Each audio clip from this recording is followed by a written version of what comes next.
Hi, I'm Barry Middleton and I'm a Brit to watch for the Great Britain hockey team in Beijing 2008.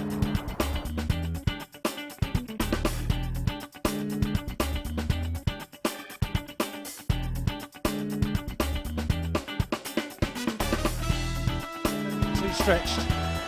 Oh, it's gone in! It's gone in! What a goal! Barry Middleton has got the goal! And from nowhere, the sucker punch!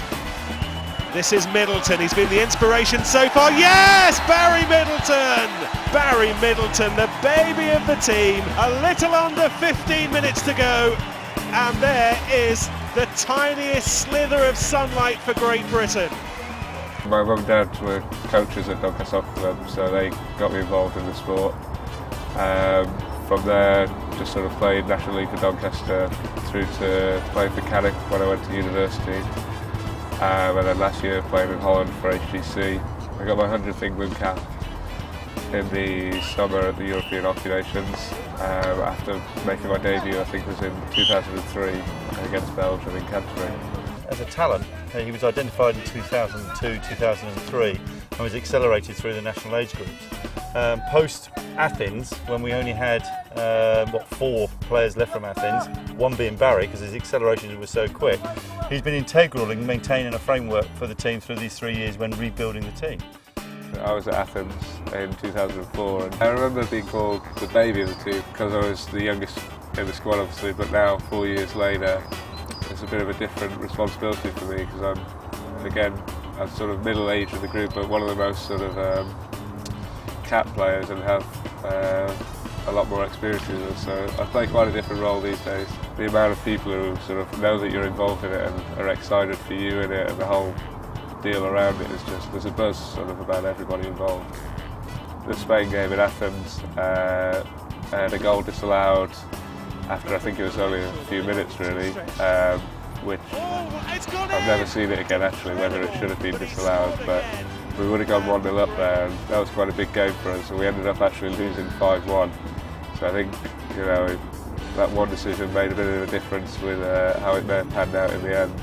If we'd gone 1-0 up, I think we'd have been definitely a harder team to beat, but obviously not getting that goal and then them scoring just changed the whole game, how it sort of, we had to play and it made us attack more, and the rest is history really, as they say.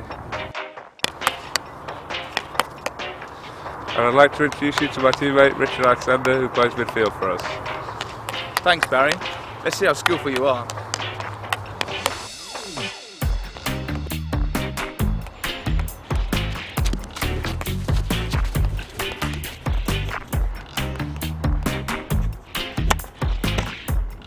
Hockey is made up of 11 players that can always be on the pitch, but with the Olympics you're allowed 16 players in your squad.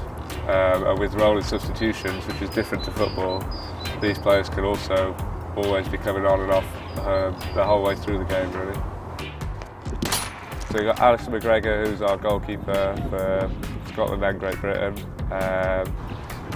He only let 3 goals in during the recent Olympic qualifying campaign. His job is with children with behaviour disorders, so he's quite good around the squad. If anyone sort of steps out of line, he can always knock them back into place pretty easy. We have Ashley Jackson, who's the sort of newest and youngest member of our squad. Again, he's like me, is a full-time hockey player at the minute, and his nickname is the Wiggly Worm due to not being able to do a press-up. He's one of the best young players coming through internationally, I think, and he also drag flicks on corners, so he can score quite a few goals for us. Richard Mantell's our corner flicker. He plays fullback. He was in the World Team of the Year a couple of years ago, so obviously a good player. And has scored a lot of goals internationally for us. We have Ben Hawes, who was our captain in Chile for the qualifier. He's probably one of the funniest guys in our team. And we have Richard Alexander, who is also known as Ratman.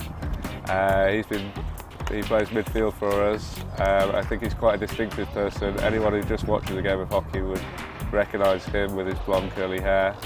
He's also the easiest person to make him do anything for you in the team, so if you just dare him, he's very easy to get him doing things for you.